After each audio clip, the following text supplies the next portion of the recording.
সেটাই নাকি কফির গুঁড়ো কম, তেঁতুল বীজের গুঁড়ো বেশি। কাঁচা বাজারে গেলাম টাটকা শাকসবজি কেনার জন্য। কিনবো কি, সব তো হাইব্রিড সার দিয়ে ফলানো। মশলা আর হলুদ গুঁড়ো নিলাম, ওতে আবার লেড আর ক্রোমাইড কেমিক্যাল মেশানো। সয়াবিন তেল দিয়ে রান্না করব, সেই তেলের অর্ধেক নাকি পাম অয়েল মেশানো। মাছ মুরগি খাবো, কিন্তু সেগুলোকে ভেজাল পোল্ট্রি ফিড খাইয়ে বড় করা হয়। গরমের দিনে একটু তরমুজ খেতে মন চাইলো, সেটা নাকি পটাশিয়াম আর ম্যাঙ্গানেট দিয়ে লাল করা। বাচ্চাকে আম লিচু খাওয়াবেন, ওগুলোও তো আবার ফরমালিন দেয়া। একটু মিষ্টি খেতে মন চাইলো, জিলাপি নিলাম, সেটা নাকি পোড়া মোবিল দিয়ে মচমচে করা। ইফতারে গলা ভেজাতে শরবত খাবো, তাতে মেশানো হয়েছে টিকর রং আর কেমিক্যাল। খেজুর কিনলাম, চড়া দাম নিয়ে ধরিয়ে দিল 3 নম্বর খেজুর। ইফতারে মজা করে মুড়ি মাখানো খাবো, সেই মুড়ি ইউরিয়া দিয়ে ফোলানো।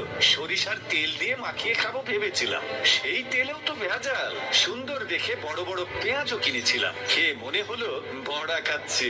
আলুর চপে আলুর নাম গন্ধই নেই, বেগুনিতে বেগুন খুঁজে পেলাম না। সবজি চপ মুখে দিয়ে মনে হলো খড়কুটো চিবোচ্ছি। প্রোটিনের জন্য গরম দুধ খাওয়া দরকার, কিন্তু গাভীর পিটুইটারি গ্রন্থিতে ইনজেকশন দিয়ে নাকি অতিরিক্ত দুধ দোয়ানো হয়, তারপর আবার মেশানো হয় 1 বালতি পানি। এত ভেজাল খাওয়ার পর দুটো ওষুধ না খেলে তো শরীর টিকবে না। কিন্তু ওষুধ যে খাবো, বেশিরভাগ ওষুধ খেলেই হয় সাইড এফেক্ট, বাকিগুলো আবার শরীরে কাজই করে না। ওষুধ খাচ্ছি নাকি স্বাদবিহীন কাশির ট্যাবলেট খাচ্ছি, সেটাও একটা সন্দেহ।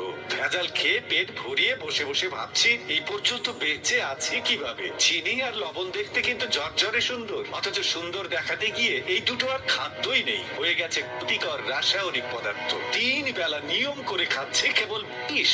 হাতের জীবাণু দূর করার জন্য যে হ্যান্ড ওয়াশ মাখবো, সেটাও নাকি নকল। পানি দিয়ে হাত ধোবো, সেই পানির সাথে আসে দানা দানা ময়লা। সবজি কিনতে গিয়ে ভালো দেখে বেছে বেছে নিলাম, বাসায় এসে দেখি সব পচা। চিন্তায় পড়ে গেলাম এ কেমন জাদু রে বাবা। ব্যবসায়ীরা কি মানুষ নাকি এলিয়েন? এখন মানুষের ইমানেও দেখি ভেজাল। আগাগোড়া মানুষের মধ্যেই ভেজাল। দুর্নীতির মধ্যে দুর্নীতি, তার মধ্যে আবার দুর্নীতি। ভেজাল আর দুর্নীতি মিলেমিশে জগা খিচুড়ি হয়ে গেছে। তার মধ্যে পড়ে গেছি আমরা। নিজের মনেই প্রশ্ন করলাম, আমরা কি আদৌ বেঁচে আছি নাকি ভূত হয়ে ঘুরে বেড়াচ্ছি? বেশি ভাবতে হলো না, কারণ উত্তরটা পেয়ে গেলাম সাথে সাথেই। যে পরিমাণ ফলবালিন খাই, তাতে শুধু ফলমূল নয়, সাথে আমরা মানুষেরাও সংরক্ষিত হয়ে গেছি, নইলে তো কবেই পচে যেতাম। বন্ধুরা, কথাগুলো ঠিক কিনা কমেন্ট করে জানিয়ে দিন।